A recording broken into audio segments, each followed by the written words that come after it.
So we'll begin this class on chapters 6, 7, and 8 of Nectar Devotion today. Lesson 7. This is Ramiya, the speaker, and we'll begin with a few verses from the Śrīla Gosvāmī ISKCON. Krishna Kirtana Gananatana Paro Premamritambo Nidhi Dira Dira Jana Priyo Priyakaro Nema Sarapujito Shri Chaitanya Vibhavaro Bhuvi Bhuva Bharavanta Karo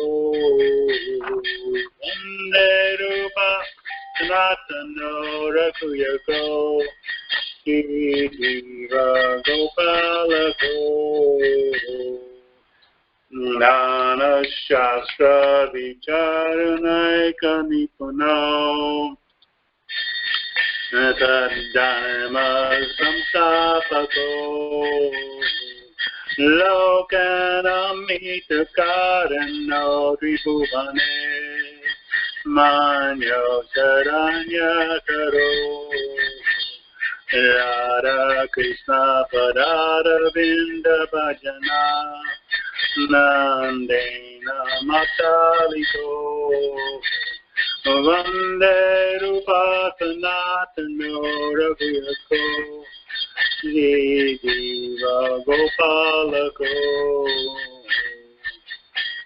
Nama Om Vishnu Padaya Krishna Prestaya Bhutale Srimate Bhaktivedanta Swami Iti Namane Namaste Saraswati Deve Gauravani Pracharine Nevitesa Sunyavadi Bhaskachari Satadine Jaya Shri Krishna Chaitanya Prabhu Nityananda Shri Advaita Gadadhar Shivasari Gaura Bhaktivedanta Hare Krishna,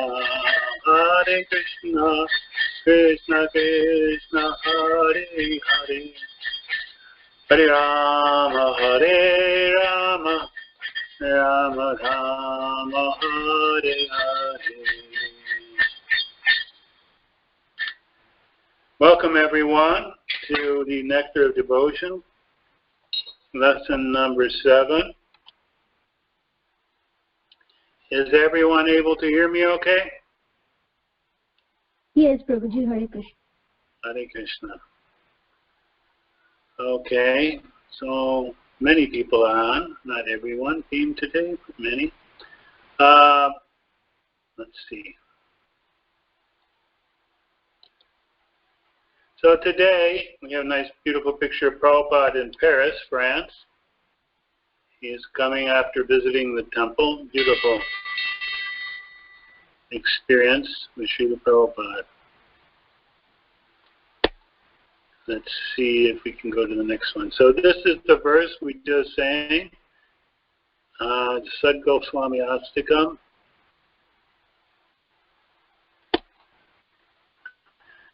I offer my respectful obeisances unto the 6 Gosvāmis, namely Śrī Rūpa Gosvāmī, Śrī Sanatana Gosvāmī, Śrī Raghunath Bhatta Gosvāmī, Śrī Raghunath Das Gosvāmī, Śrī Jiva Gosvāmī, and Śrī Gopal Bhatta Gosvāmī, who are very expert in scrutinizingly studying all the revealed scriptures with the aim of establishing eternal religious principles for the benefit of all human beings.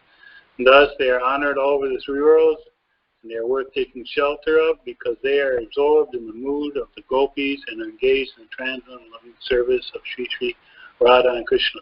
So again, Rūpa Gosvāmī here, one of the 6 Gosvāmis, is the leader and the author of this book, Nectar of Devotion. The definition given, Anyabilasita sunyam gana karmari anavritam anukulena krishna anusilanam bhakti-rasāmṛta-sindhu. When first-class devotional service develops, one must be devoid of all material desires. Knowledge obtained by monistic philosophy, fruit of action. The devotee must constantly serve Krishna favorably as Krishna desires. And one more verse, our favorite. Sarvapadi vinir muktam tatpadatvaena nirmalam rishikena rishikesha sevanam bhakti uchate. Bhakti or devotional service means engaging all our senses in the service of the Lord, the Supreme Personality of Godhead, the Master of the senses. When the Spirit soul renders service unto the Supreme, there are two side effects. One is freed from all material designations, and one's senses are purified simply by being employed in the service of the Lord. So, Lesson 6 review. We discussed the eligibility for accepting, practicing, and advancing in Vaidhi sadhana bhakti. We discussed and presented the independent nature of pure devotional service. And finally, we discussed ISKCON's practice of claiming members from all sections of the Western countries in relation to the principles established by Śrīla Rūpa Gosvāmī in chapter 5. So further review, eligibility of the candidate for advancing in devotional service. The topmost devotee, Uttam, he is firmly convinced and his faith is very strong, unshakable, and he's able to convince others of the process, importance of Krishna consciousness. The Madhyam, he is also firmly convicted that Krishna consciousness is the only path, but sometimes he's not able to defeat the opposing opinions. And the Kanishta, his faith is weak and can be changed by others. Come with strong arguments. He himself cannot offer proper arguments on the importance and significance of devotional service. So further discussion points of the neophyte, Artha, from the Bhagavad Gita also. One who is suffering a lot, he will take to devotional service, as an example of Gajendra. Jigyasur, inquiring sages at Namasharanya, they were inquiring about the nature of the Absolute Truth. Artha-arthi wants wealth, like Dhruva Maharaj wanted a kingdom greater than Lord Brahma, and Jnani, philosophers like the four Kumaras, who were interested in understanding by philosophical argument the absolute truth. So what is the position? How Prabhupada implemented this? Understanding of what is a Vaishnava. Chaitanya Mahaprabhu ordered that Priti Viti, all over the world, as many towns and villages as they are, my name will be established there. So we are trying to do that. So his name should be established does not mean that they should remain Malechas or Yavanas. And they simply should know Lord Chaitanya. No, actually the fact is that everyone should be elevated to the position of Vaishnava, purified Vaishnava.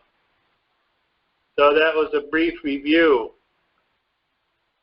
If there's no comments or questions, we will continue on.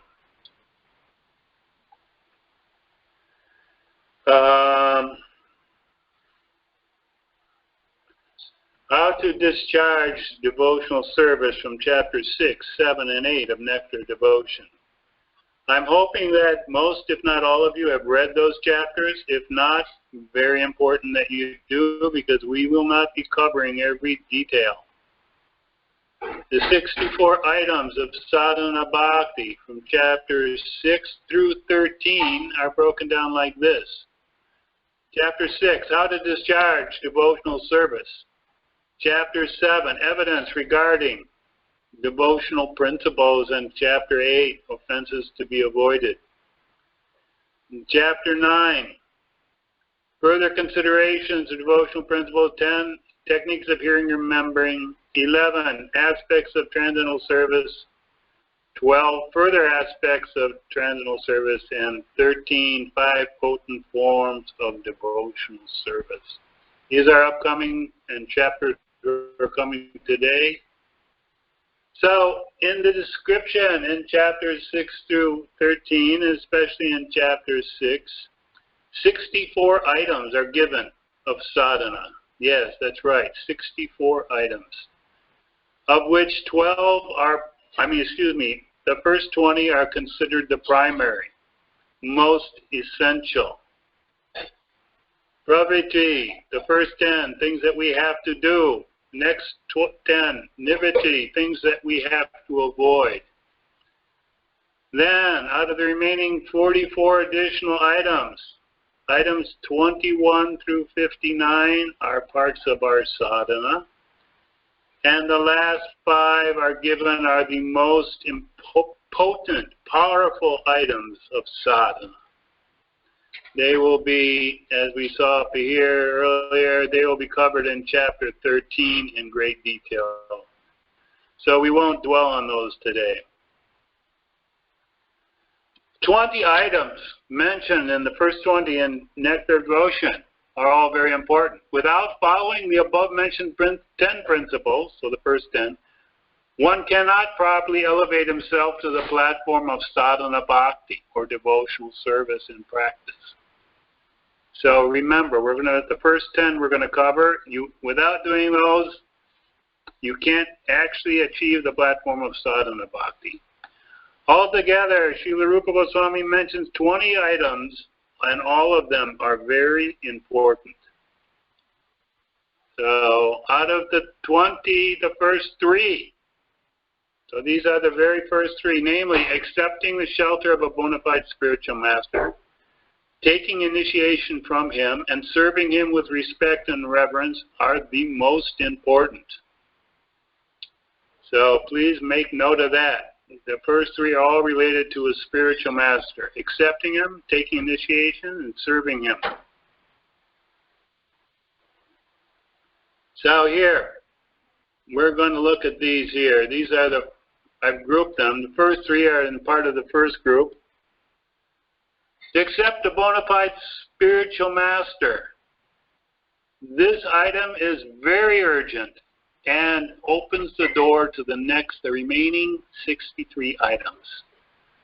Without an actual teacher, guide, it is very difficult to attain any success in devotional service. Second, to become initiated by him and learn how to discharge devotional service. Here it's emphasized that the spiritual master is the personal representative of the Supreme Personality of Godhead and Super Soul, and that it is our duty as followers and disciples to follow him, to take guidance from him, to learn how to execute devotional service.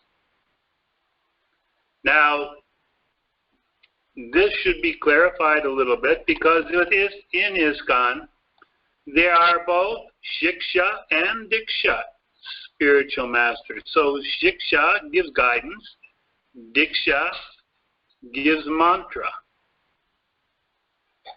Both are considered representatives of the Supreme Personality of Godhead, and neither are lesser than the other.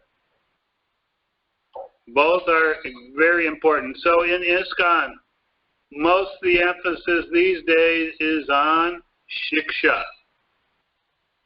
Because as His Holiness Jayapataka once told me when I was recommending some devotees to him for initiation, he said, these disciples will be brought into ISKCON, and now it is up to you to train them. In other words, he is delegated to those who are the immediate authorities to guide his disciples how to discharge devotional service. And he said this is the structure of ISKCON, how ISKCON is now formed. In the early days, in the 70s, Śrīla Prabhupada was our main Shiksha and Diksha Guru. We did have some immediate authorities in the form of temple presidents and some managers. But especially in the late 60s and the very early 70s, it was very easy to contact Prabhupada and get his advice directly, and many did. And there were not so many devotees then. Now there are much more. There are hundreds and thousands of initiated devotees in ISKCON now. And item number 3, primary importance, obey the orders of the spiritual master with faith and devotion. And specifically, taking Diksha is a sign of faith, that I have faith that this person will lead me on the path of bhakti back to Godhead, so I will take Diksha from him. And of course, Shiksha also is similar. One is taking Shiksha because he wants that instruction, that guidance, how to go back to Godhead. And that is, the orders are coming through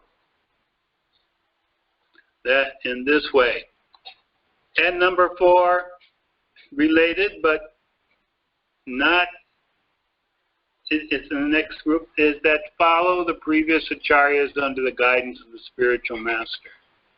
So Krishna says, Evam parampara praptam imam rajarsya vidu, that there is a system of parampara which Krishna authorized, Krishna requires, where one spiritual master trains a disciple, and that disciple then in the future may become a spiritual master and have his own disciples and continues. But each one must deliver the messages of Krishna exactly as he has heard it from his spiritual master.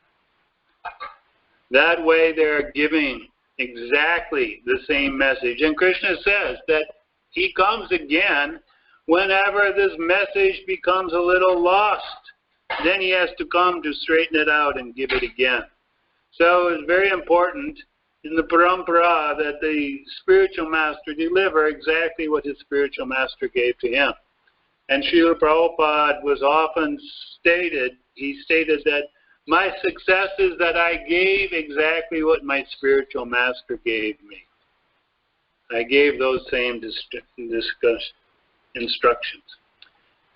So I'd like to stop here for a second on these first 4 and see if there's any questions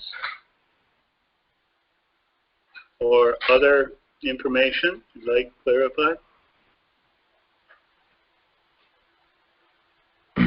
Hare Krishna Prabhu, this is Manmohan Das. Yes. My question is, if we are going to discuss for the benefit of others how to choose the initiating spiritual master. We follow the guidelines given in ISKCON by the GBC, and that is that one should recognize him by his actions, that he's following his spiritual master very clearly and clearly representing him. And within ISKCON, the GBC do give their approval, you might say, of no objection to persons who wish to initiate. But beyond that, the choice of who to initiate is left up to the candidate, up to the disciple, to study and to hear from the different, for initiation, what is the, from the different individuals, and then decide and develop a relationship with him. This is covered in some detail in the Guru-disciple course that is mandatory for all wishing initiation. Okay?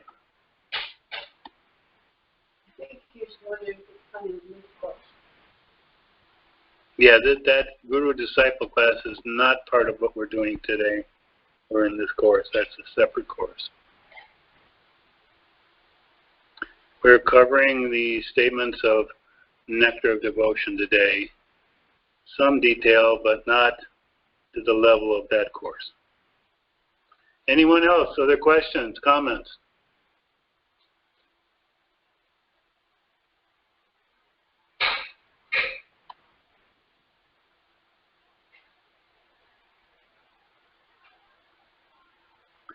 Okay, then I guess we'll go on. Those are only the first 4.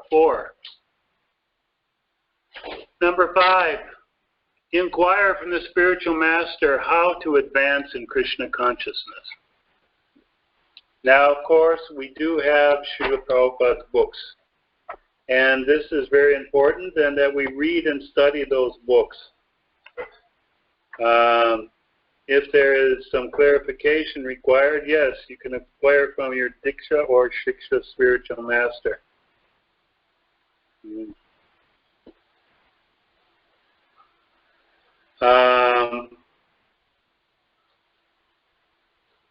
What exactly here? Okay. So, next item is to be prepared to give up, after one is inquiring, one learns the process of Krishna consciousness, then naturally one will engage in devotional service after that. This should be an automatic byproduct. Now, item number 6, be prepared to give anything up material for Krishna, even if we may not like to do this. So if Krishna orders us to do something in the Shastra, or the Guru orders us, then we must be ready to do it, even though we find it difficult or something we don't like to do. Another item, 7, is to reside in a place of pilgrimage. It's important to be in a place, the atmosphere in which one tries to perform his sadhana bhakti is very helpful and necessary, especially for the neophyte. So what we have to try and do, not having a temple or not living in Vrindavan or Mayapur, is that we have to make our homes a place of pilgrimage by creating sacred spaces within our homes where the Krishna is worshipped. Number 8, accept only what is necessary and deal with material world only as necessary for our physical maintenance. So, the idea of becoming detached and uninvolved in the material world is very helpful. Observing fasting on days like Ekadasi and, of course, like Janmashtami. Tomorrow. Yes, Ekadasi is tomorrow. Any questions on these items?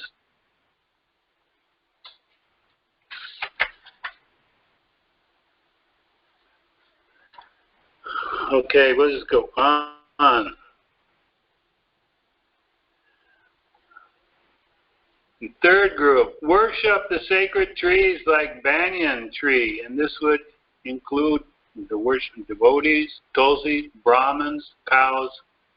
You must have a very reverential attitude towards them. And of course we worship Tulsi Devi. Krishna is pleased by this mood of the devotee towards these Tvadiyanam, these things that are connected with Krishna. Rigidly give up the association of non-devotees. Lord Chaitanya, was it Lord Chaitanya? Let's see. From the Chaitanya Charitamrita, there is a phrase, a quote, which says, a Vaishnava is defined as one who gives up the company of non-devotees. Of course, we do preach to them. We do give them association to guide them and help them. But association means that we don't put ourselves under their influence. We don't become intimate in our discussions of our personal life and our beliefs, as if they were an equal. No. We have to give up the association of non-devotees. And not to instruct one who is not desiring to accept bhakti. If someone's not interested in bhakti, don't try to preach to them. Leave them alone. We find that in those times when we do try to preach them, they become more inimical, more antagonistic, and that is very detrimental for their future. 13, do not be eager to construct costly temples. Of course, if a temple is needed to preach Krishna consciousness, that's important. But to establish one's personal reputation, building a temple is not advised. And not to read many books or try to earn a living by lecturing on the Bhagavatam. Krishna doesn't like that kind of false prestige arising in his devotees. And we are recommended to avoid these things. Any questions or comments on these group 3?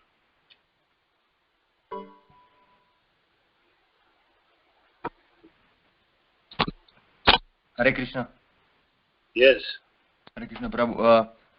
My question is about the banyan tree. Do you have one? No. Oh, okay. They are. I know they are beautiful and huge, but why is the importance? What is the importance of worshipping them? Well, specifically, Prabhupada guides us to the worship of the Tulsi tree. Banyan tree is, of course, a very special tree, and it's mentioned in the Shastra, and we'll just leave it at that point. Okay.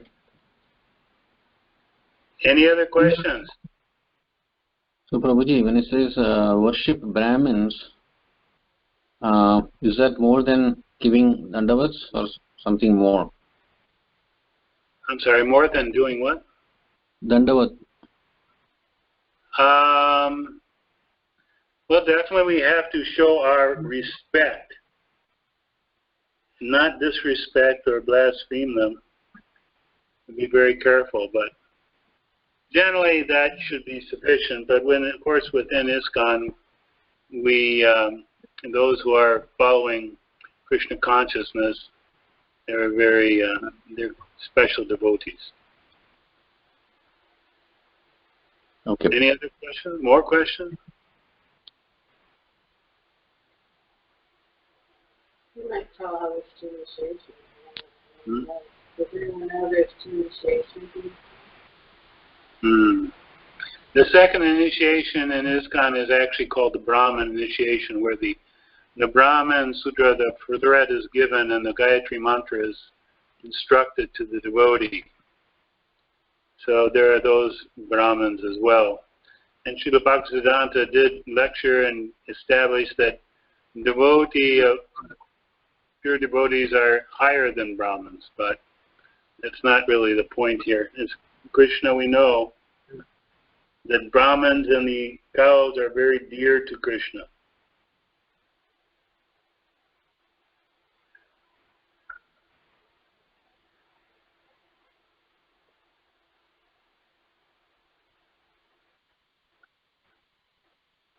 Okay, text group 4, last 20. Do not be neglectful in ordinary dealings. So to be straightforward and honest. Don't bring in any cheating mentalities with other ordinary beings, ordinary people. 16, do not lament for a loss or be jubilant in gain. So here we are advised to minimize our emotional highs and lows that occur due to gains and losses in material life. Next one, 17, don't disrespect the demigods. So we respect the demigods as representatives of Krishna, but we don't worship them. Either, as an example, Krishna advises his father and the members of the Vrindavan not to worship Indra in the traditional Indra Puja. And 18, do not give unnecessary trouble to any living entity. So we're non-violent and we don't cause difficulty for others. Text number 20, do not tolerate the blasphemy of Krishna or his devotees.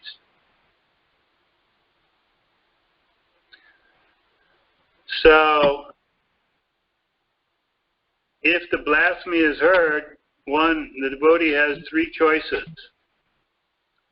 He has to defeat the person blaspheming. he has to, second choice is to cut out the tongue of the blasphemer, and the third choice is to walk away and leave that place. So we pretty much stick to choice number 1 or number 3. And number 19 refers to the offenses against the holy name and against the deity and temple. So that we'll go into a little later. Any questions on this group? So Prabhuji, number 20, blasphemy of Krishna, primarily is done by other religions. So should we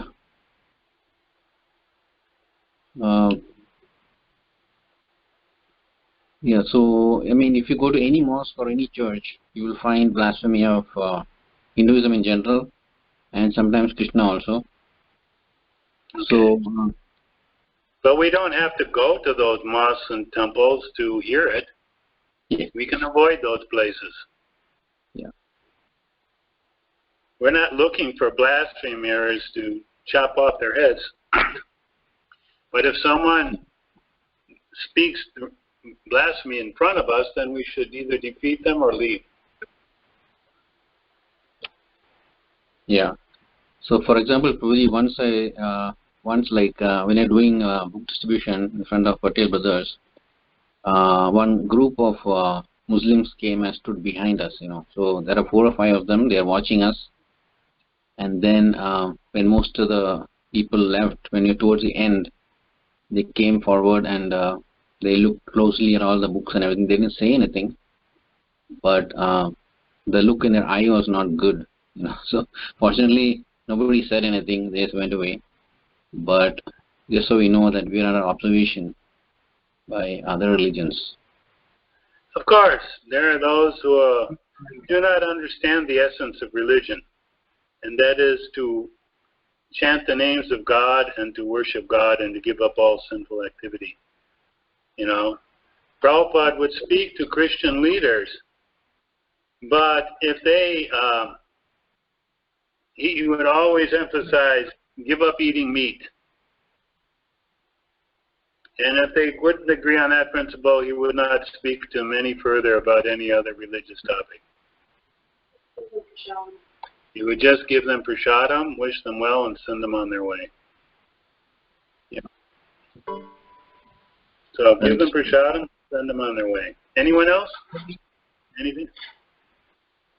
Go ahead. Hello?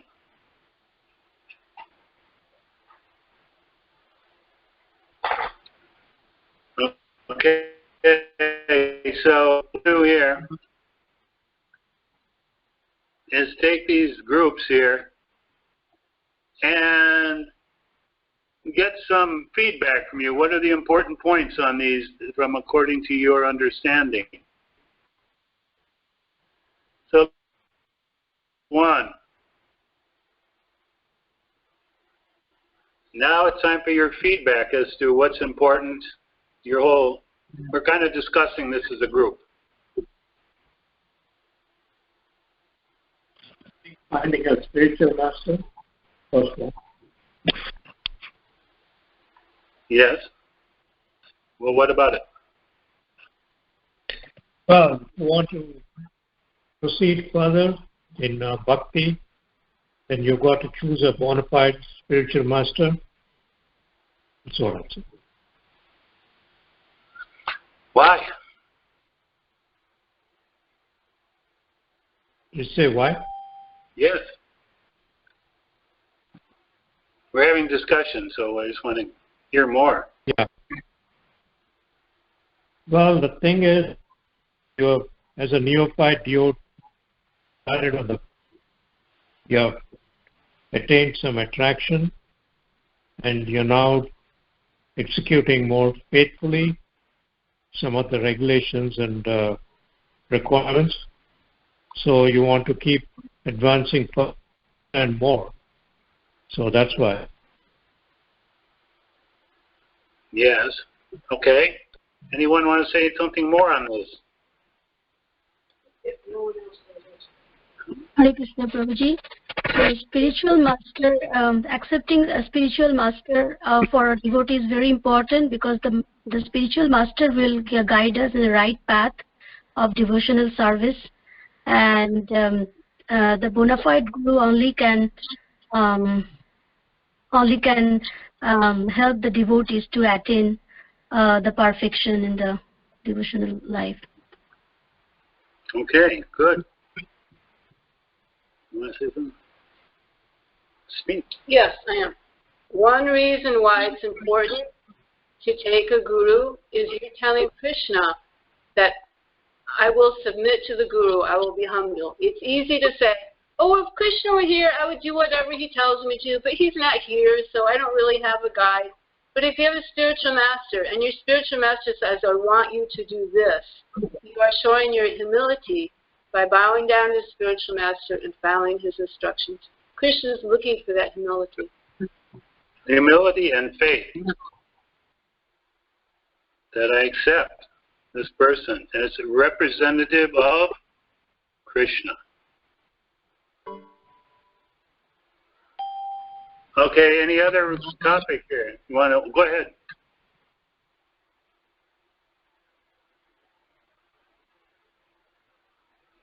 Speak.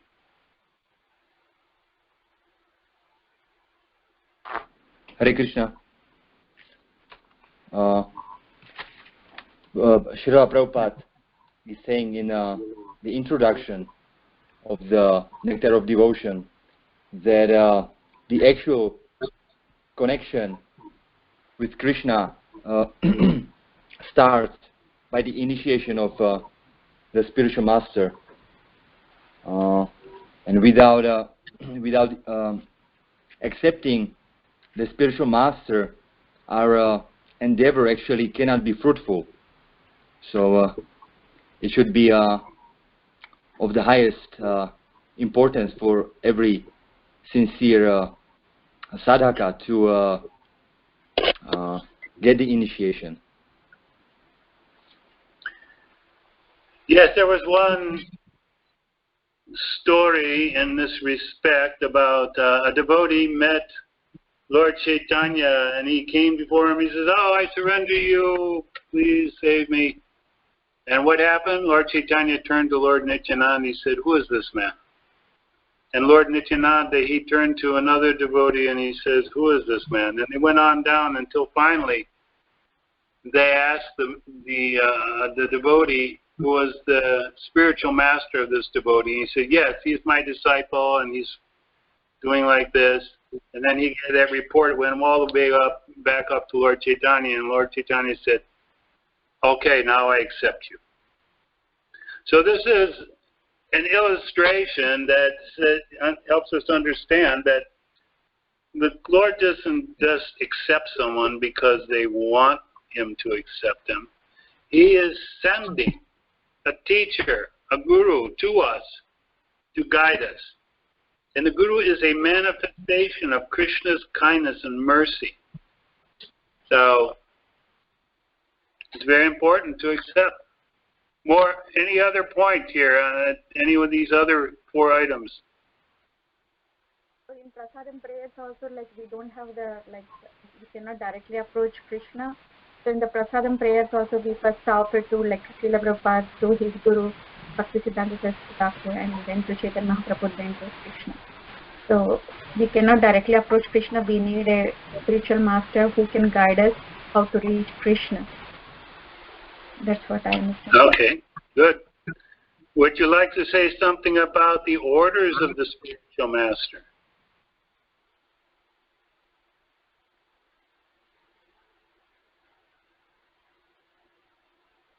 It's like a parampara? No, item 3, the orders of the spiritual master, accepting them.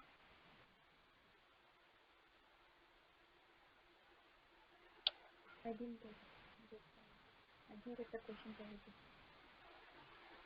I know when I was just about to get initiated, I went back and explained my situation, my plan to my family. And they questioned, what does it mean that you're following your spiritual master? And I said, well, I follow his orders for the rest of my life. So that was a bit shocking to them because no one had ever, they knew this was quite serious, and it's very rare that someone dedicates their whole life to following the orders of their spiritual teacher. Go ahead if someone else wants to speak.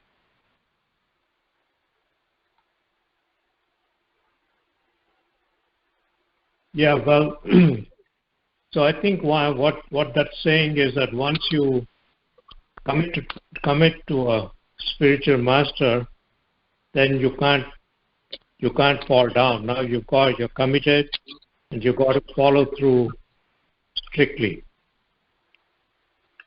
Yes, we give up our independence at that stage. Prabhupada explains that before initiation, you may have doubts and try to, see your spiritual master. Okay, what does he say here? What does he say? But after initiation, he said, you accept. Whatever he says, you simply accept it.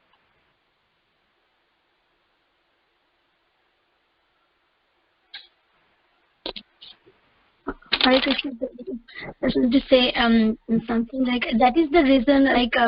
Also a devotee has to choose the spiritual master, whether both of them are fit to each other. Is that correct? Like the devotee should understand very well that the spiritual master whom he is going to accept, or the spiritual master, vice versa, means in both sides.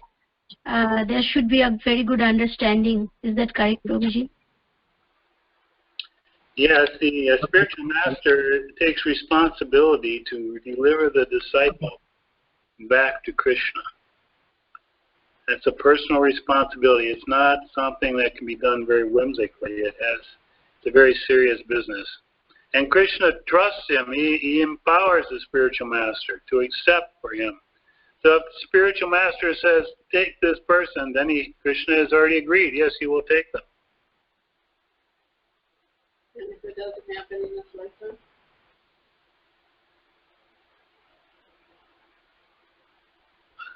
If it doesn't happen in this lifetime? And what Krishna doesn't go back to God? Oh. The spiritual master also says that he will personally take that person back to Godhead, even if he has to return back to deliver him in a future life. And then Prabhupada said, but don't make me come back again.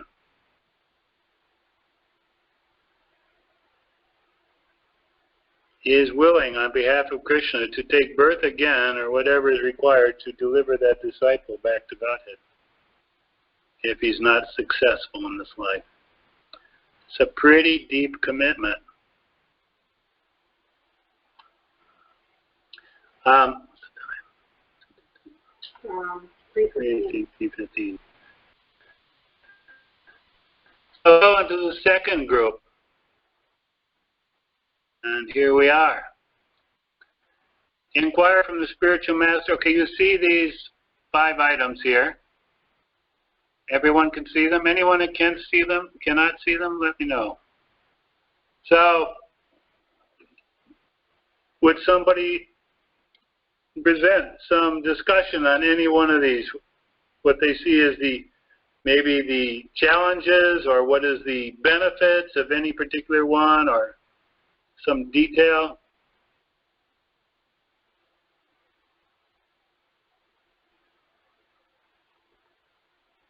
Residing in a place of pilgrimage, that means like we cannot go to holy places and live in this time and circumstances.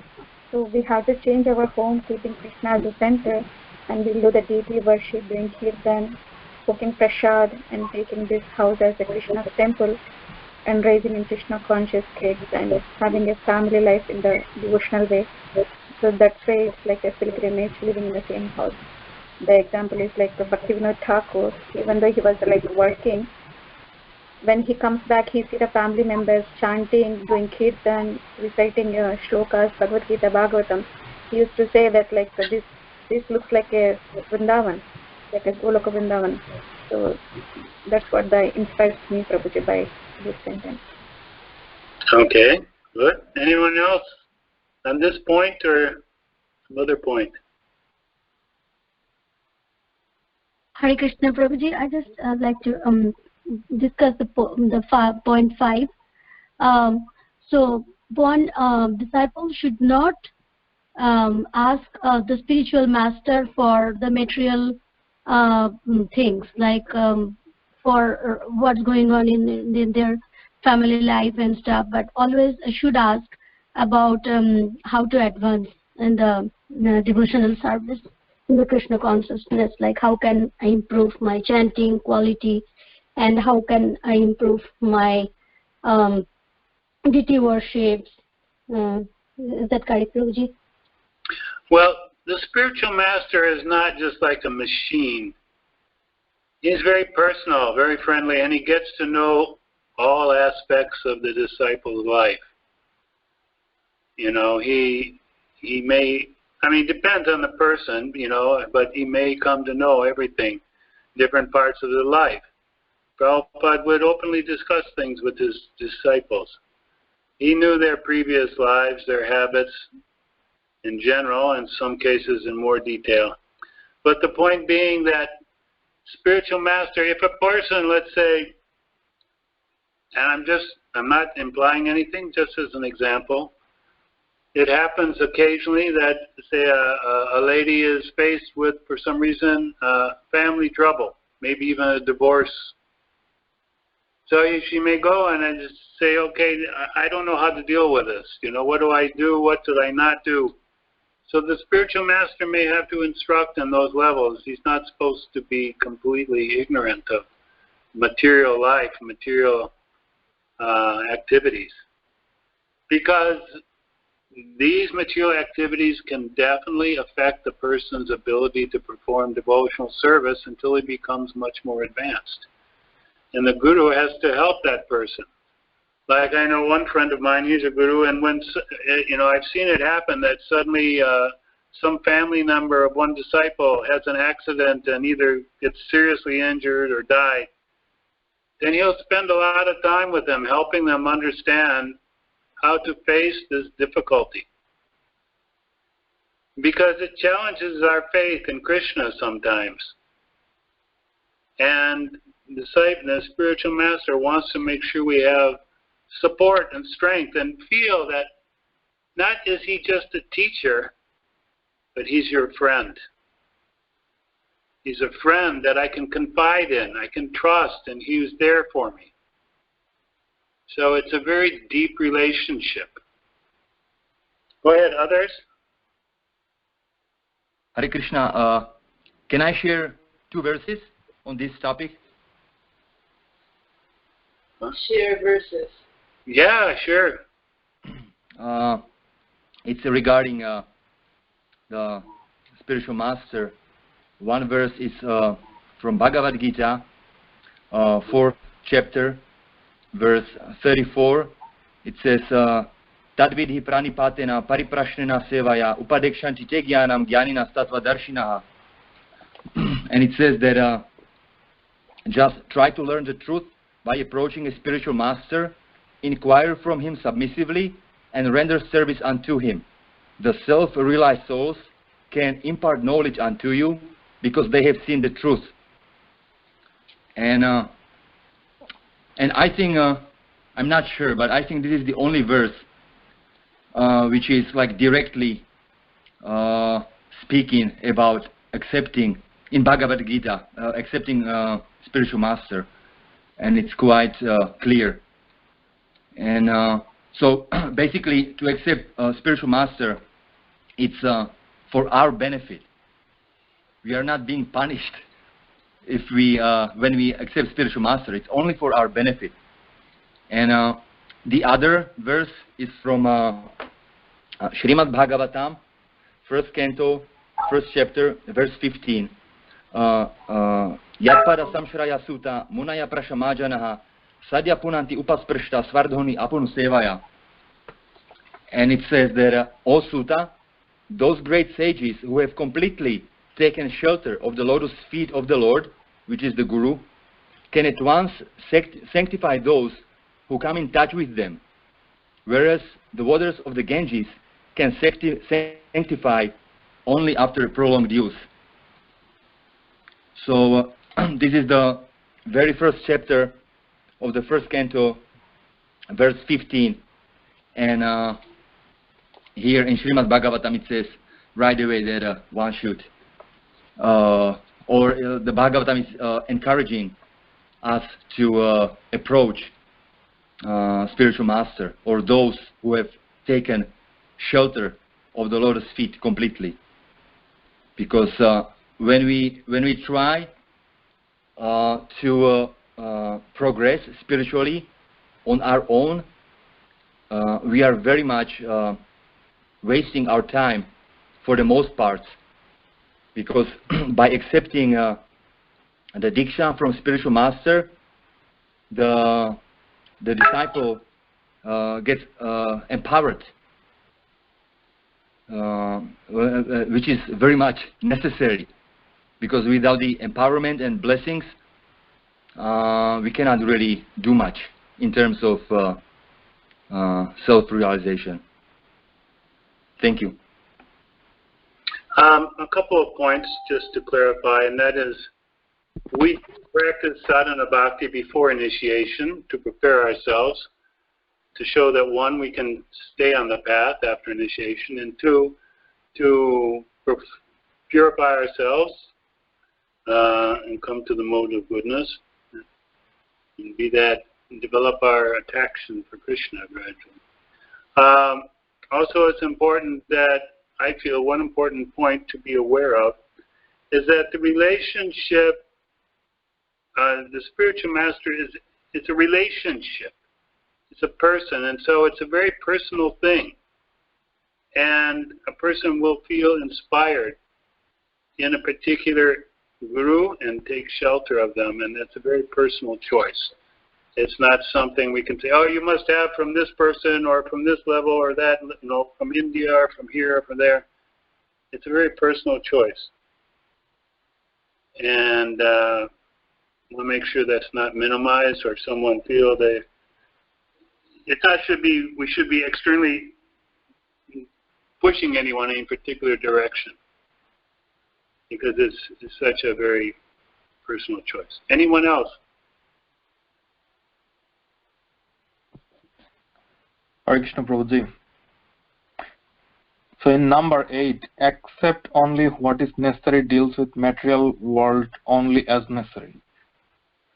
So as of our condition, like we all work.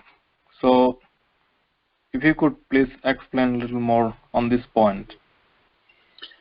Yeah. Or like whatever we have, we should keep Krishna in center, because as okay, Prabhuji, please explain more. Hare Krishna. Well, sometimes I've seen that people are like, okay, I have to have a very fancy, opulent house, or I need to continue in some social relationships, birthday party, this, that, and it's not for preaching purpose or anything like that. So they're basically telling us that stop pushing forward your material demands, physical demands, senses demands. Try to keep those under control, because they're very distracting. Someone may have lots of money, and so he's always eating very opulently. So then he will become ill after some time. He's not eating properly in a healthy way.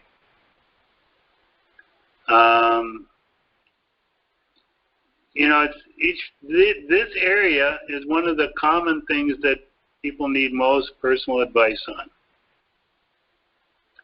because it's a little hard to judge sometimes. What's enough and what's too much? What's necessary, what's unnecessary? And yes, of course, we have our duties. We have to work, because Krishna says without working you can't maintain your own body. So we all have our prescribed work that we're already accustomed to. And Krishna will describe in the Bhagavad Gita how to do that work so it's not entangling, but the work is required. But what is your mood towards that work? It's a little different for each person. I remember for myself, when I was working, I realized that I didn't want to accept a position in management because it inevitably required too much socializing and going to parties where they're drinking alcohol, eating meat, and trying to be friends and intimate with all these non-devotees. And I didn't see that that was going to be very helpful for me. So I had to avoid that. Others may be able to do that and give a good example of leadership in the same way. It just depends on, what's good for one person may not be good for another person. So it's very, very, requires personal guidance a lot on this topic. So more on these topics?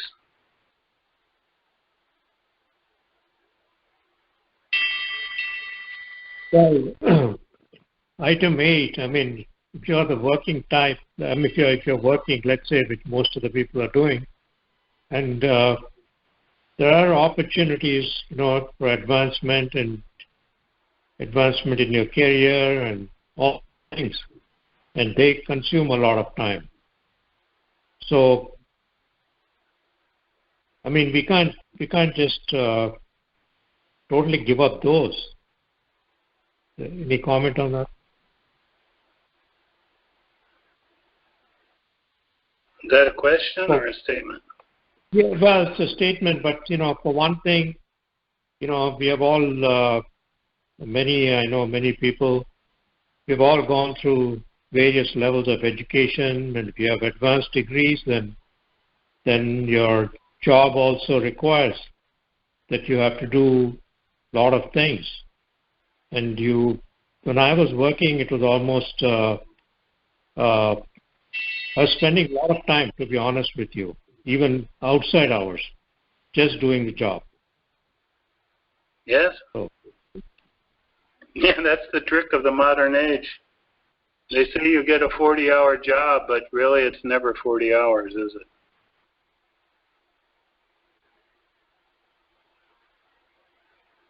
I remember I had one boss, he came to me and said, you have to do at least 40 hours to keep your job. If you want to advance, you have to do a lot more. And there were people in the company that were working 80 hours a week on schedule. They were scheduled for 80 hours a week. So much so that the wife of one of those workers went to the owner and complained, I never see my husband. Let him come home sometimes. So that is more than what is necessary. Why do that? To get some big position? To get more money? My own experience is I find it much easier to manage my expenses than to try and worry about my income.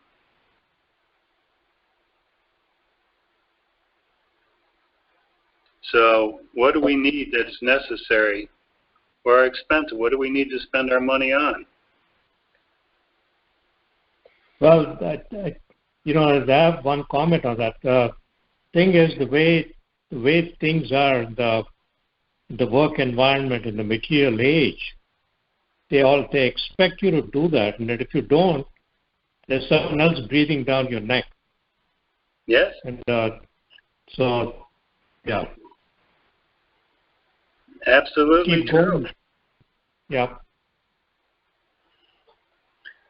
But Krishna is also an active factor there, and the Guru is there to advise. So these situations are important to discuss. And Krishna can open a door that seems closed or close a door that may not be a good one to go through.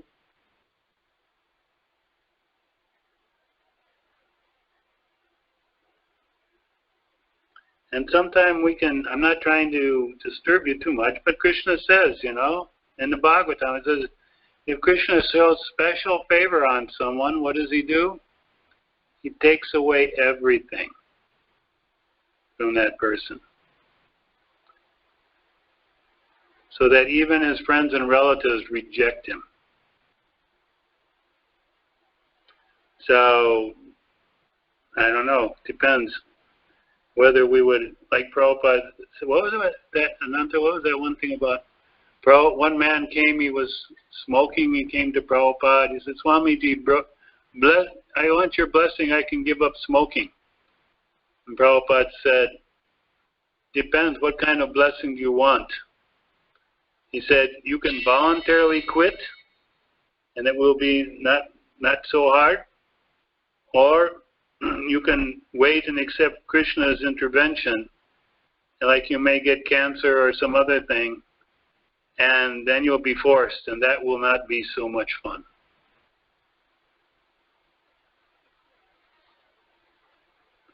So that aspect is there.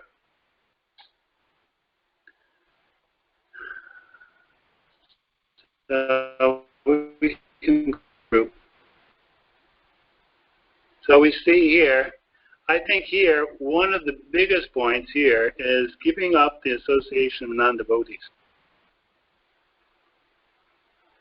Any observations or comments or questions about that? What does it mean to you?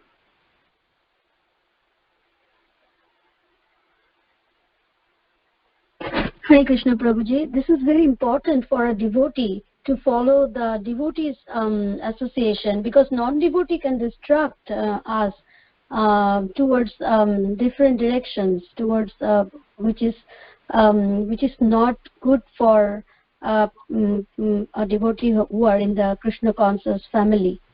So it is very important not to associate with those who are not devotee of Lord Krishna. Yeah. Go ahead. So where does this limit, or how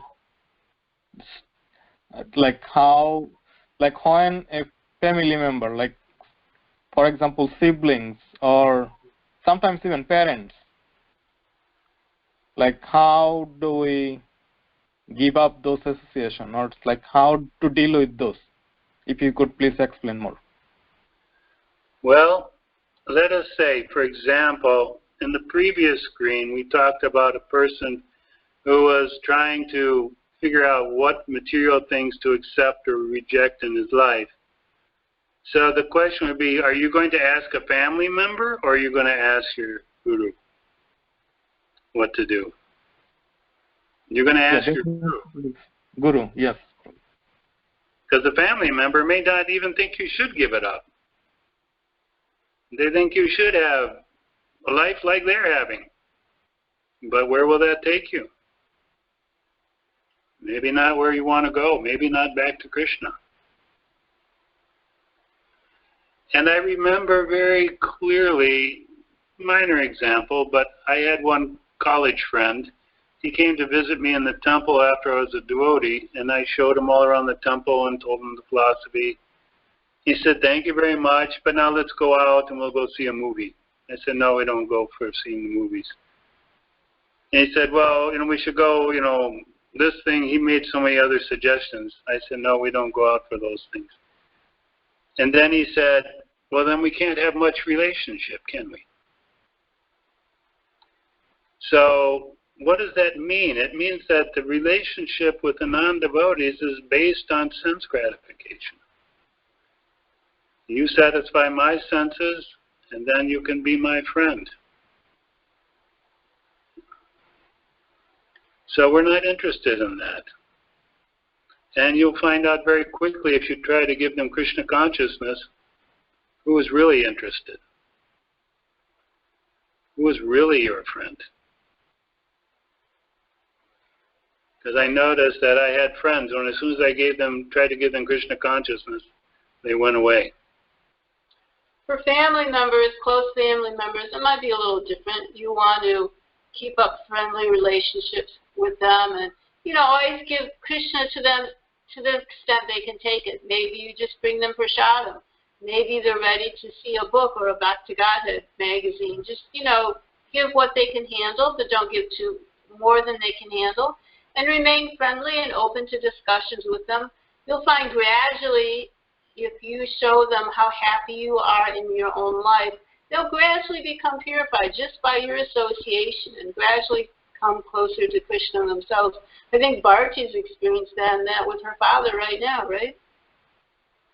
Yeah, she reads Krishna book to her family every day, and her father is now becoming a little more interested in Krishna. She's amazed, actually, a little bit how this is working.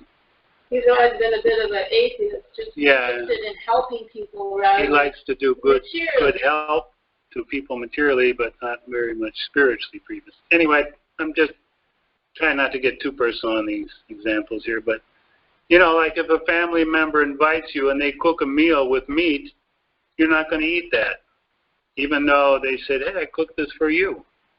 I mean, I had that experience. They cook everything, and I say, here, have it. And I say, I'm a vegetarian. I don't eat those foods. So even it may be my relatives, I still am not going to accept those things. You know, so we have to be clear. And the example of Mati is her twin brother. Remember that. If you want to speak it, come over here. I can. One of the devotees in Alachua, her name is Madhumati. She has an Indian background. She's the wife of Shesha. So she has a twin brother, and Varuna. She became a devotee first and became initiated, I'm pretty sure. And she found that she could not directly preach to him because he would just get irritated or stop listening.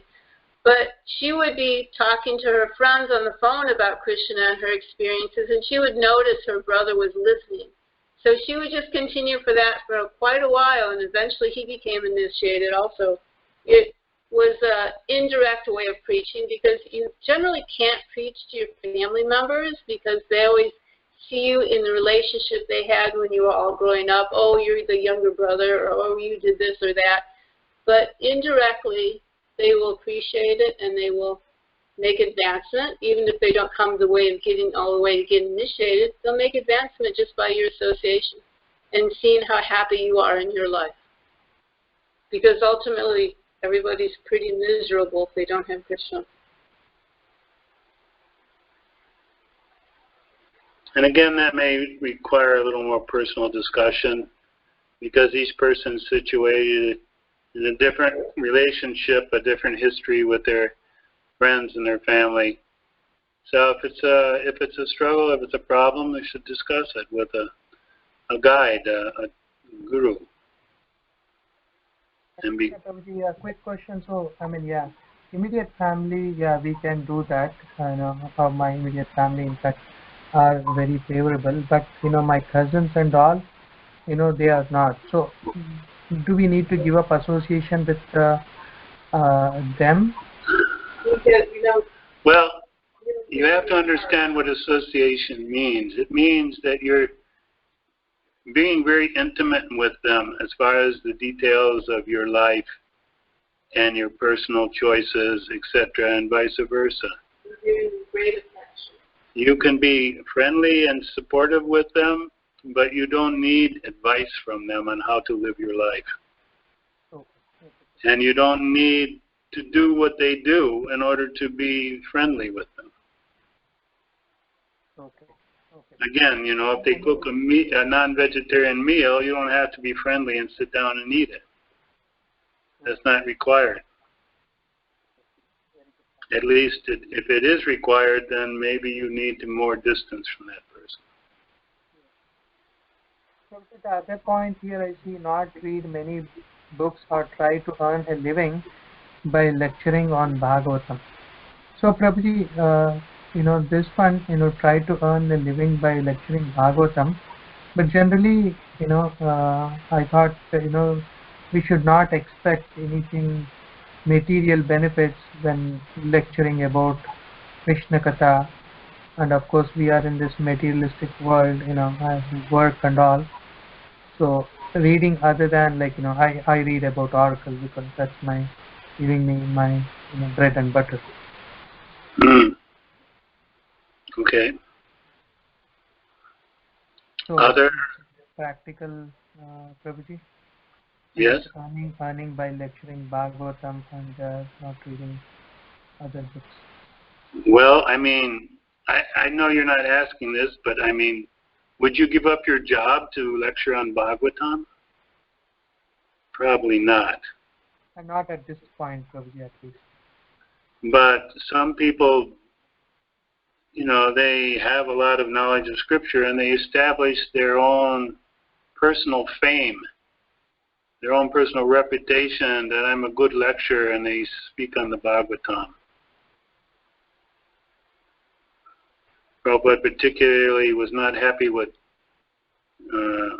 Bhagavat Sapta, where some speaker would be a very nice speaker, and he would make money by giving these 7 days lecture on the Bhagavatam as a way to support themselves. He did not like that.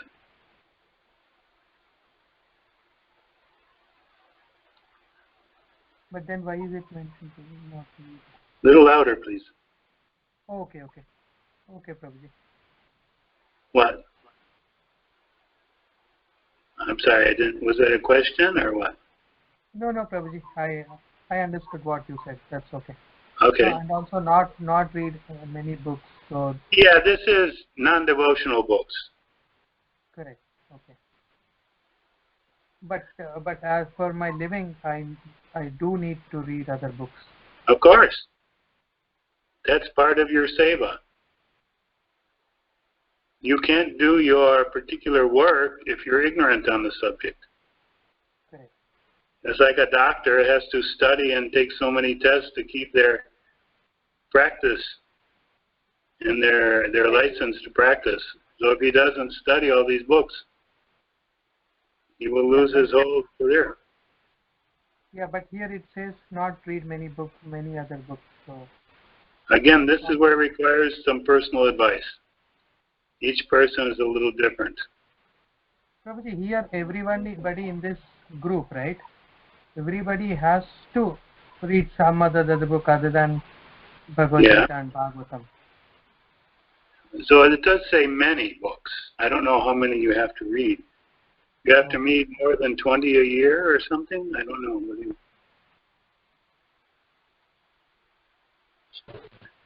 That means, Prabhuji, that as much you need, like for job purpose, like for my profession, I have to read papers, different papers, research papers.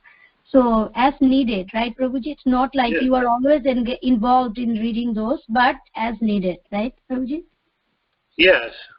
To establish your reputation as a scholar, or to establish, or just for your own personal enjoyment, I think that's more what's indicated here. Yeah.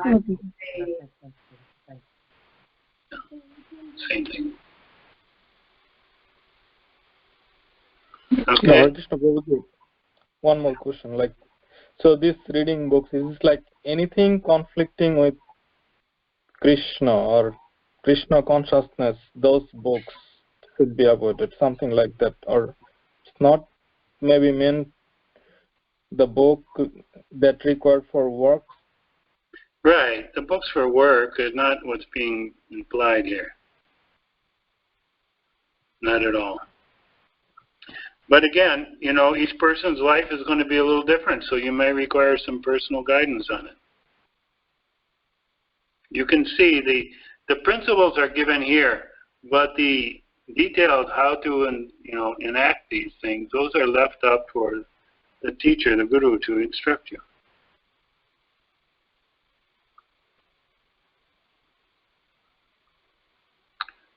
So let's go on here to. So here are some more important verses, important instructions.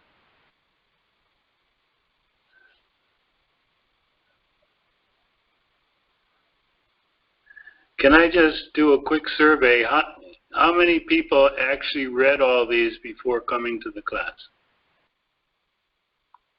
I did, Prabhu. Okay. Yeah, I went through the... I read 6, 7, and 8 chapters. Okay, good.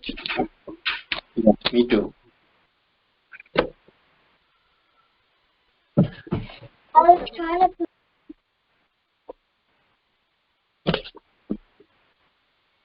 Okay, so anyway, these items are all important instructions to us there, and they have to be imbibed into our life. We have to adopt them into our life. So it's very important to review them and be familiar with them. So any discussion here on any of these items?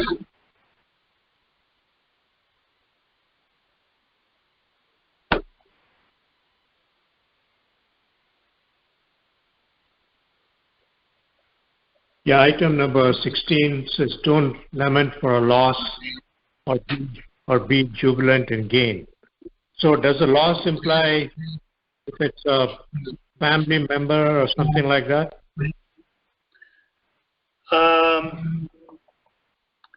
I think,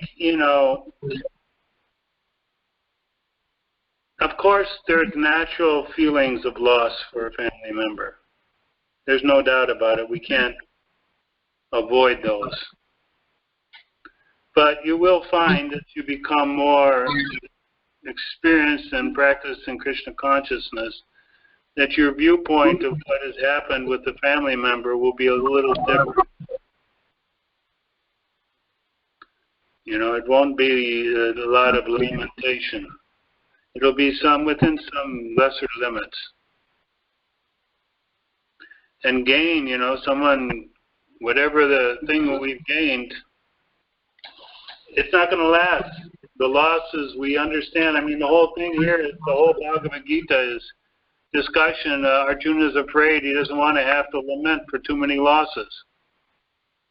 But Krishna doesn't listen to that. He says, you have to do your duty and go out there and fight.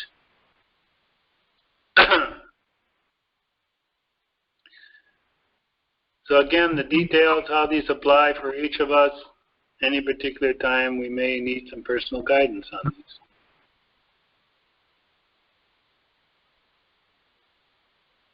these. Just like item 15, don't be neglectful in ordinary dealings. Usually that doesn't require a lot of discussion, but sometimes people are confused about what that means.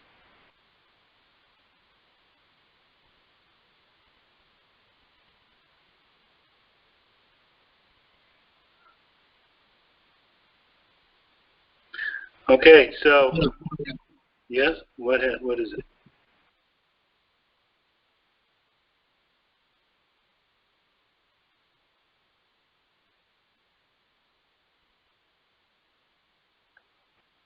Someone else had something to say?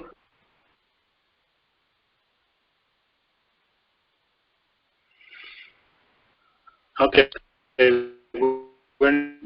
we have to go through.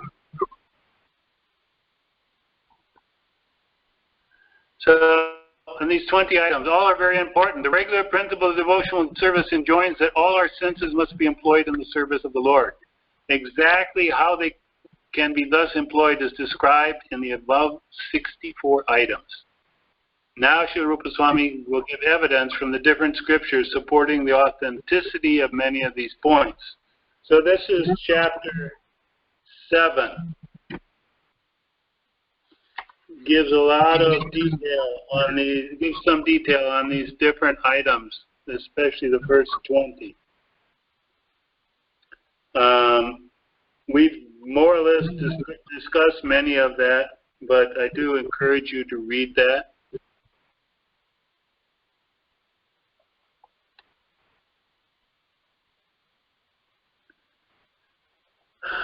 The purport of this statement is that Śrīla Rūpa Gosvāmī proposes to mention only the basic principles and not the details. For example, a basic principle is one has to accept a spiritual master. Exactly how he follows the instructions of his spiritual master is considered a detail. So we can see here that some personal guidance is required to get the details straight, clear.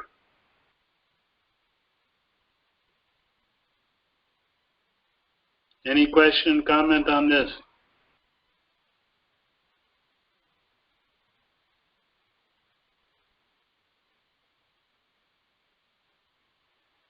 So, chapter 8. about avoiding seva aparad and nama aparad. So seva aparad, there are a number of them mentioned here in chapter 8. In particular, there are, let's see what's the number here. Yeah. 32. And I'm just listing a few of them here. Verse 32, and then there's another group from the Padma Purana. Another 32 in the Padma Purana, and then another group after that. So here are some examples. One should not enter the temple in unwashed clothes. One should not be angry inside the temple. One should not offer food cooked by a non-devotee. One should not worship the demigod Ganapati. One should not step over flowers offered to the deities. So I think I skipped some here. Let me go backwards. One should not fail to observe special festivals like Janmashtami and Rath Yatra. One should not avoid bowing down to the deity, thinking, oh, I'm just going to come in this temple for a minute, or I'm in a hurry. It also says one should not bow down on one hand, and one should recite a mantra to the spiritual master when he offers obeisances. One should not spread his legs before the deities. One should not sit before the deity holding ankles, legs, feet with one's hands. One should not talk loudly before the deity. One should not pass air before the deity. One should not offer others food unless it's first offered to Krishna. So these are just a sampling of some of the offenses. And there are 64 plus another 4 or 5. So the point being is that we should read through all these and try to understand and clarify any questions we have about them. But these are all important to know, and this is when we had the class on Vaishnava etiquette. A lot of these are discussed and presented in there. I know myself, when I hear so many, sometimes it's a little bit disturbing because there's a lot of things to remember. But we have to keep in mind, at least I do, what is the background here? In the Seva Aparads, we're coming into the temple of the Supreme Personality of Godhead, or coming before the deity. So how does one conduct himself in front of Krishna? I know sometimes a person gets an opportunity to go and meet the President of the United States or some other person, and he will maybe get some guidelines, what to do, what not to do, what to say, what not to say, how to sit, how to act, how to eat. I know those who are in the British royal family, if you meet with them, there's so many protocols, what can and can't be done. So if such an ordinary person has so many steps required to associate with them, to come into their presence, what to speak of Krishna? Because Krishna is not an ordinary person.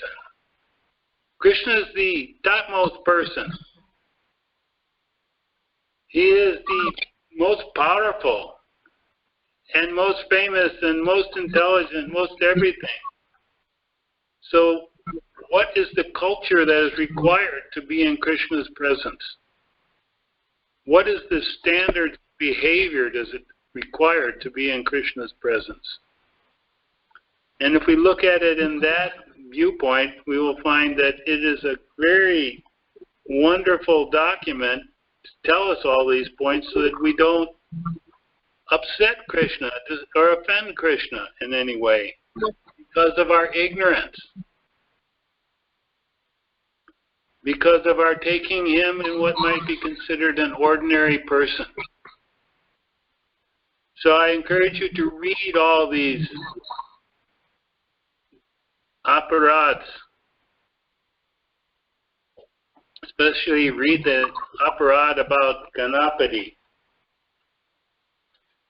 Ganapati is one of the demigods, and people generally approach him to remove all offenses. And it is described here in Nectar Devotion that it is stated that Ganapati, he worships the lotus feet of Lord Nrsimhadev. In that way, he has all auspiciousness for the devotees in clearing the impediments. Devotees, one devotee, he approached Śrīla Prabhupada and he said, "Can I worship Ganapati?" And Prabhupada first said no, and then he said, "Yes, you can worship Ganapati if you give me $100,000 donation every month." So in other words, it's not something that most of us should take up. Now, if you go to your Google Classroom, you'll find the 64 devotional items. There's one sheet listing all those. And there's one sheet listing the 10 offenses against the holy names and activities that you should do to rectify, to overcome those offenses if you committed them. Please do look at those very carefully and try to study them and become familiar. If you have questions, please contact me about them. And here is an exercise which I ask you to try and perform with a partner that may be your spouse, husband or wife. Select any seva aparad and perform a skit demonstrating how to avoid it. And record a video of it and send it to me. And show how that aparad was committed either at home, at the ISKCON Temple, or a preaching program. So try and do that. The video will mean that, okay, I can see what you're doing, and we can take advantage of it that way. Any question on that?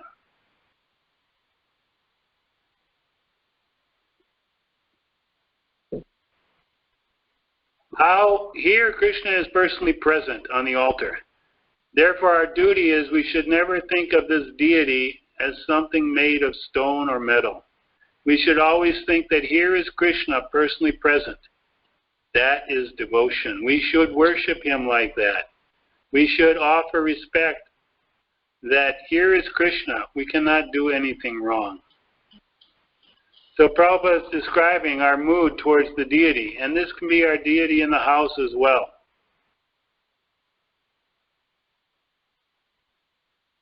And therefore there is a list of offenses in the Nectar Devotion. Do you discuss this? So Prabhupada is asking us to discuss these offenses. We should avoid these offenses and not think that here is a stone statue. He is not going to see I am doing this offense. Then that is not very good. We should always feel here is Krishna personally present. So this is the mood about the offenses. Krishna is personally present, and we want him to be pleased with us, not that we offend him.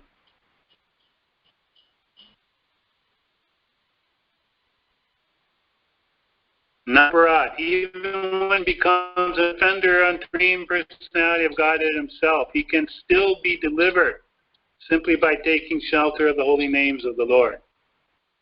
So in other words, this chanting, if one commits offenses, even in the seva aparad, they can be rectified. by chanting. In other words, the chanting of Hare Krishna is beneficial for eradicating all sins. But if one becomes an offender to the holy names of the Lord, then he has no chance of being delivered. So the offenses against the holy name are very important, and if we commit those, then there's much less opportunity for us to rectify them. And those are listed on that sheet, so please do look at that sheet.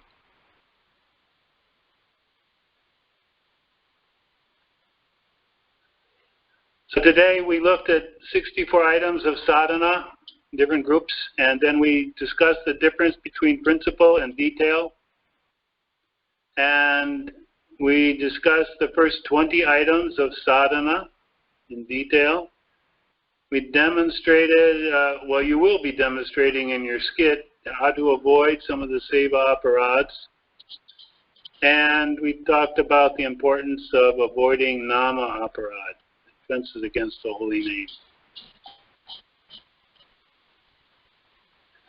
Prabhupada said, you must see that they strictly follow the regular principles, the 4 prohibitions, as well as the devotional practices of rising early, taking morning bath, putting on tilak, attending Mangalarti, chanting japa 16 rounds, and attending Srimad Bhagavatam class. This is the duty of all my initiated disciples, whether they are big or small. Actually, in our movement, there's no such thing as big or small. Everyone is a devotee. So everyone is expected to follow these devotional practices.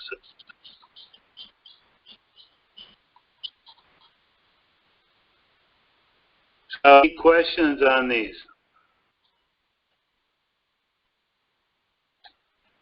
Yeah, I have one question on devotion to Lord Ganapati here. Yes. You say that you should not. But I'm looking at the Nectar of Devotion, and it says that actually before worshipping the deity, we should worship the demigod Ganapati, who drives away all impediments. Yes, and Prabhupada gave personal instruction that we do not worship Ganapati for his disciples. So he's giving you the statements of the Rūpa Gosvāmī, and then he's explaining that at this point in time, I do not recommend that. You worship Ganapati. And that's why we understood how to rectify these offenses, by chanting the holy name and by avoiding offenses against the holy name.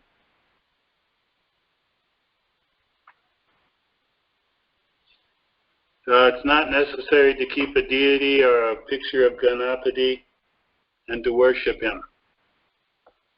In general, we pray to Lord Nrsimhadev, who is the person Lord Ganapati is worshipping, to help us remove our offenses. I remember specifically, I was told one devotee in Mayapur had a dream in which Lord Nrsimhadev came to them in the dream. And he had this, in his hand, he had this really nasty looking black goo. And he said to the devotee, he said, I have taken all this dirt out of your heart. Do you want it back again? And the devotee said, no, please remove all the dirty things from my heart. So offenses are because there are still dirty things in our heart and we're not acting properly. We don't have a complete, proper practice of devotional service. So when all these things are cleared up, then we'll know we're becoming much more purified. Any further questions or comments?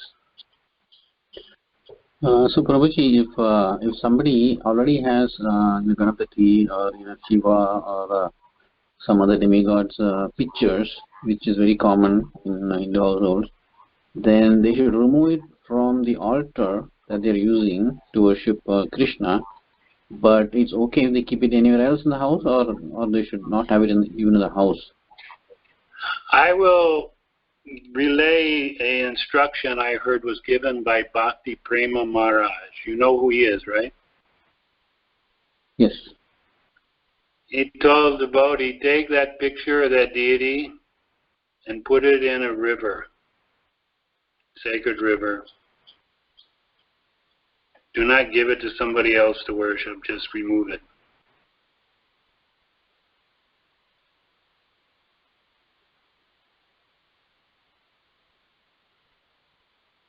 Does that clarify your question?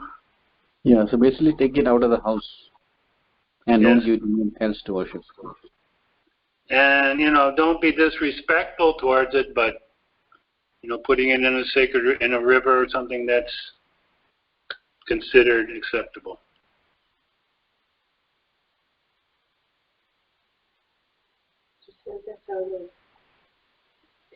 Anything else? Hare Krishna Prabhu. I have similar question. Would that instruction apply also for like a cross of Jesus or statue of Jesus for people who used to worship Jesus before?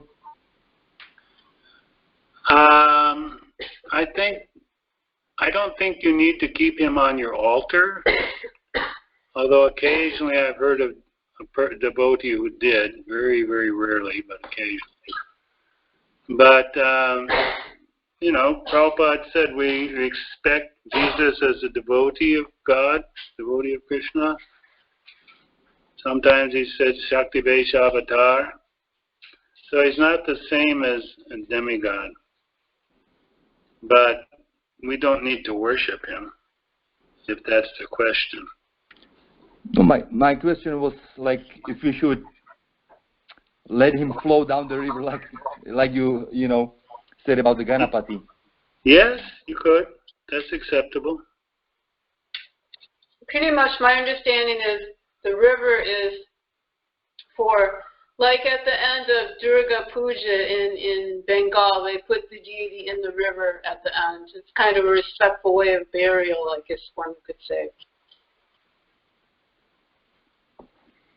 And Prabhu, I have one more thing. When I first read this Nectar of Devotion, probably 3 years ago or so, I put a question mark next to the section about Ganapati on page 71 because, I had known that we are not supposed to worship other deities, but here on this page 71, it's very clearly actually said in 3 instances that devotees should worship Ganapati. And I put question mark, but I haven't asked anyone about this. Because if somebody I'm telling you that Prabhupada answered that question directly when he was asked by a disciple. And he said no. Oh, sure, I understand, Prabhu. It's just that it's not mentioned in the book. I know, it's not mentioned in the book. So if somebody reads the devotion, then the details come from advice of the spiritual teachers.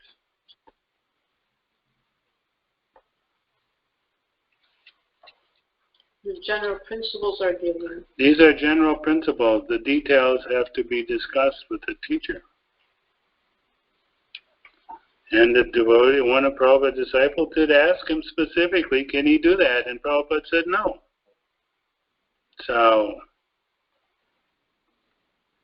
there you are.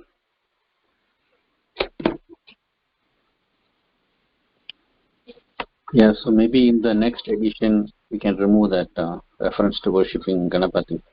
No. No? That's the way Prabhupada wrote the book, and it will stay that way. Just like blue colored garments. Maybe we can put an asterisk at the bottom and say, later Prabhupada personally clarified that Ganapati should not be worshipped.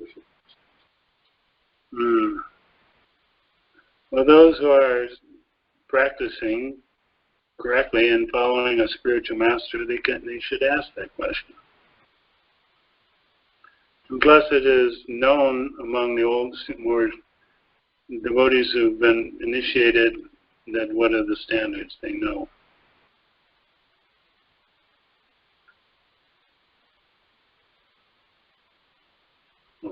Yeah, I think these sensitive topics, especially for new devotees who are joining, that may turn them off. So maybe we should only mention it after a person has developed some faith in Krishna, so that it doesn't interfere with, his budding faith in Krishna consciousness. Why would it turn them off? I don't understand. Because Ganapati is a huge figure actually in Hinduism. There are sampradayas devoted to Ganapati, and the main thing is that an individual's faith, like Prabhu was mentioning about Jesus, someone has some faith in someone, they develop it, become strong, then after some time they come to know about Krishna, but they don't know, they are not yet fully developed, they are not really understood all the literature that's available, and so up to a point it has to grow, and after sufficiently strong, then removing the other support may not cause any problem. But if you remove the other support too early, then they might feel lost or whatever. So one has to be properly knowing. They should know what they're doing. Yeah, so you're just repeating that items 2 and 3 on the screen there. One has to learn how to discharge devotional service and obey the spiritual master order with faith and devotion. These are very clear statements. Yeah. And item number 6 we didn't discuss, but be prepared to give up anything material for Krishna. Now, this is expanded, be prepared to give up any previous conceptions, which is part of number 5, inquire from the spiritual master what to do in these situations with these items. Right. But basically, like we are studying this in Nectar devotion, which is for basically somewhat more, devotees who have developed some level of dependence on Krishna rather than somebody else. So once you have dependence on Krishna, it's okay. But when you are still developing and it's not fully strong, then removing the other support, one has to talk to the spiritual master, of course, for taking any. What are you saying? Removing other support?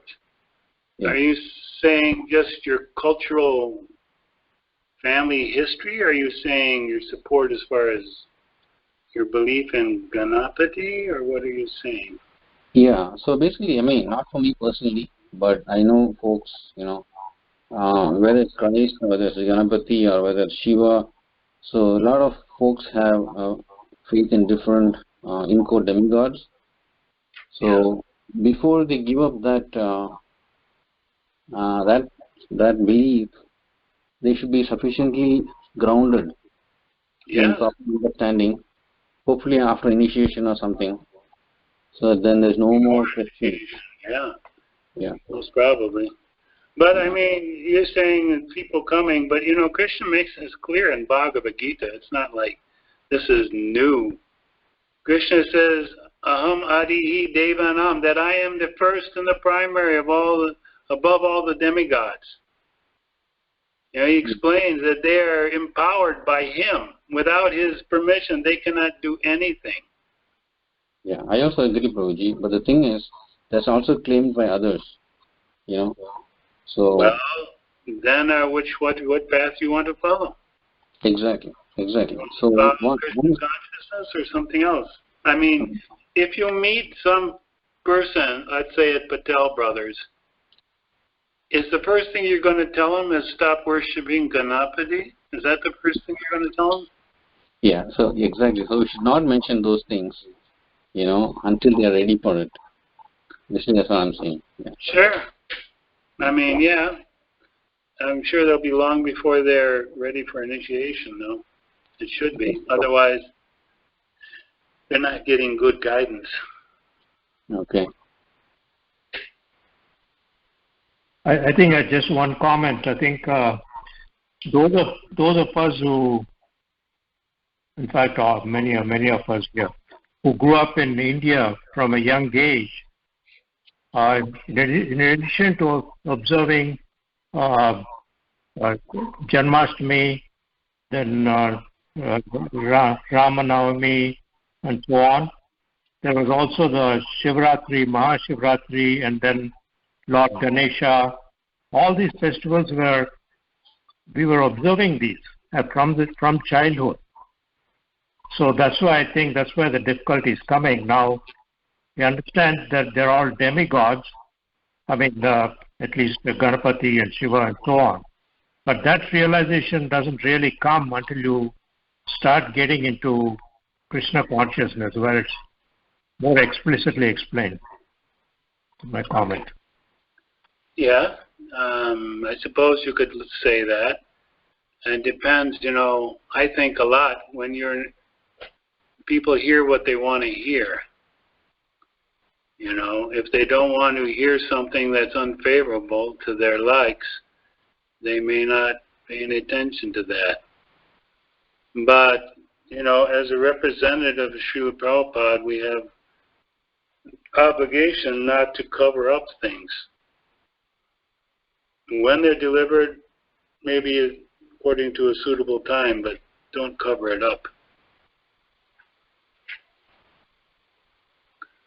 Otherwise, what is the meaning of parampara? We're saying that our spiritual teachers, predecessors, they did not know how to present Krishna consciousness. But I know.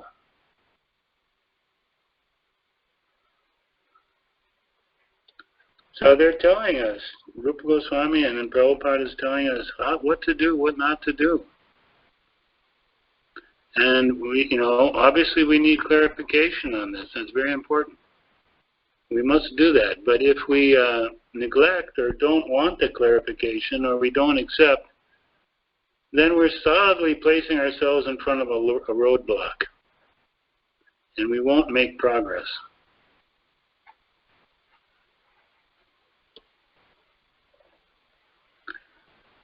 So then we need to understand more about devotional service and about Krishna and decrease our faith. Because what you're saying is that people have more faith in Ganapati than they have in Krishna. Not necessarily. It's just that in India, when we were growing up, there are all these festivals which come one after the other. And we respected all of them. Of course, Janmashtami and Ramanavami were considered the primary ones. But these also were festivals that were observed. If you go to southern India, at Mahashivratri or on the Ganapati time, these festivals, a lot of people observe this. And we have grown up with that. That's what I'm trying to say.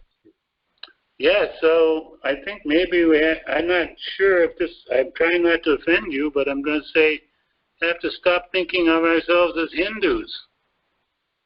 And we have to think of ourselves as trying to practice Bhakti-yoga under the guidance, under the direction of the spirits, the Uttama Adhikari, the pure devotee, Śrīla Prabhupada, following from Lord Chaitanya. This is the line we're trying to get into and follow. And we can't get the benefits of being that line if we pick and choose what things we want to follow.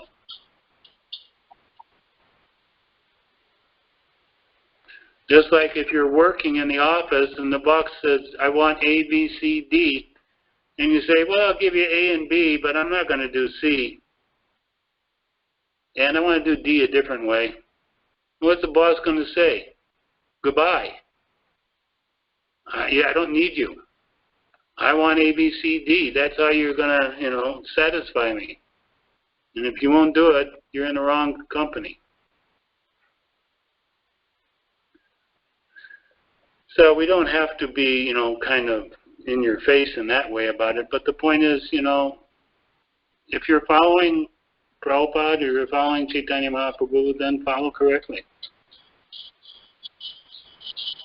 Don't follow halfway. Hare Krishna Prabhuji, can I add one point? Go ahead, whatever. What's up? I'm a very unqualified person, but what I understood from last 2 years that what Krishna consciousness teaches us, the Krishna consciousness teaches us how to go back to the Godhead and liberation. If not liberation, the devotees can come back as in his or her next life as a devotee when you are practicing Krishna consciousness. But other demigods whom we worship, usually the Hindu people worship Lord Shiva, Lord Ganapati, are all giving material benefits, for material benefits actually. But Krishna consciousness teaches us about liberation, back to Godhead. That is the difference we have to understand. And that is, I think, the reason Prabhupada, I'm again saying I'm a very unqualified person, but what I understood, that is why Prabhupada says that it's okay if you don't worship Ganapati, because Ganapati Baba is giving us material benediction. So that is the difference between Krishna's benediction and other demigods' benediction. That's I understood, Prabhuji. Maybe I'm wrong. Well, what I'm explaining here today is that although Prabhupada says what Rūpa Gosvāmī gives in the Nectar devotion, he explains that for his direct followers, we do not have a deity of Ganapati and worship him. We don't do that. Prabhupada did not accept that as our practice. Now, he's giving us the understanding of the details, how to follow Rūpa Gosvāmī's instruction. Now that is a bigger discussion, why he put that in there and why he didn't. He found that in the scriptures he's giving this reference.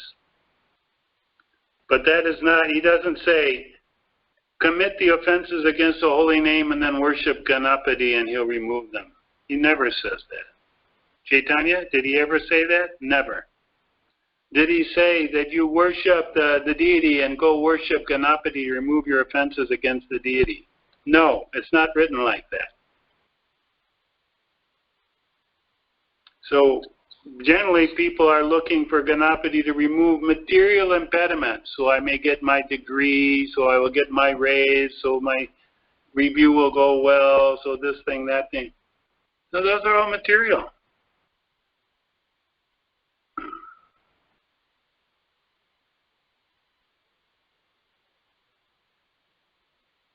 If you're trying to progress on the spiritual path, then how will Ganapati help you? It's not what anywhere Krishna says that, and Lord Chaitanya definitely doesn't recommend that.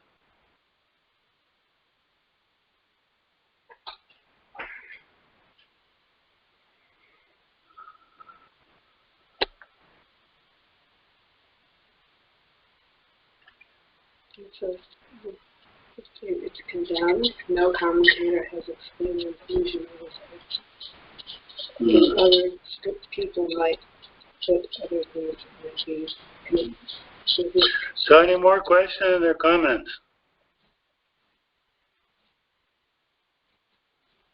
If you have some reason you think you have to worship Ganapati, tell me, and we'll figure out if there's a different way to do it. You just read this experience yourself and come up with something. I mean, I'm trying to give you what Prabhupada gave me.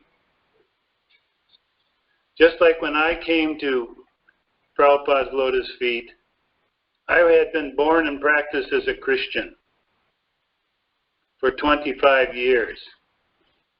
I never once said, how do I continue worshiping Christ? How do I follow their ceremonies? How do I follow their festivals? Do I have to stop? I stopped everything and just followed Prabhupada's instruction. And that's the way everyone does in this. Bhakti Prema Maharaj, he also explained to me that he was doing all these worship of Durga and Ganapati and all these things before coming. But he said, when I came to ISKCON, it went to zero, stopped 100%.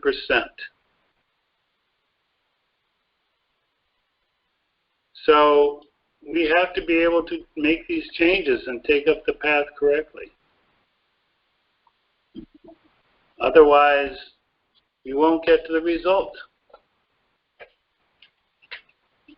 I'm just going to read you what it says here. This is Swami, who is a very well-known ISKCON guru and Vaishnav translator. He has the original Bhakti-rasāmṛta-sindhu translated into English. And then what it says here, worshiping with an offense is to worship Krishna without first worshiping Ganesh. He says in the comments, although Deva worship is condemned, no commentator has explained the inclusion of this item. It says Ganesh, which is translated into Ganesh in most circumstances. So, for instance, the Sri Vaishnavas, they worship Vivas, what's that say, Vivas-Kesha? So they do something a little different, but it hasn't. So it hasn't been explained by the commentators in Nectar Devotion. It is there. We accept that it's there, but we don't follow it. Just like later on it says people shouldn't wear blue garments in the temple room. We wear blue garments all the time. Ladies wear blue saris and nobody ever says, oh, this is an offense. So some of these things 500 years ago may have made more sense when Rūpa Gosvāmī wrote it than it does to us today. But at any rate, we're not giving you our interpretations. We're giving you what Prabhupada has given us. That's all. Not trying to put a new twist on anything of any sort. What would be the point in doing that?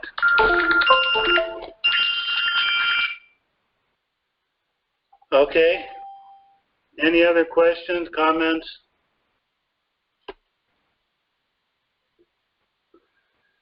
Good session, Prabhuji. So please look at the homework and look at those papers on Google Classroom. There are a lot of items here. There's 64 devotional items, 69 offenses, 10 offenses against the holy name, a lot of do's and don'ts to try and mold us into the kind of persons, devotees, that will be pleasing to Krishna. The point is not to be overwhelmed, but to see how we can fine-tune our behavior.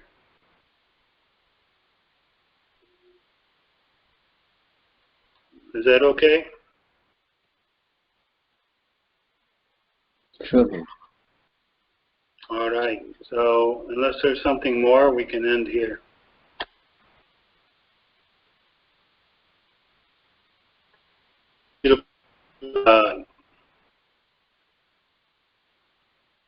Bhakti said, Bhaktivedanta Swami Śrīla Prabhupada, Śrī Rūpa Gosvāmī Maharaj ki jai.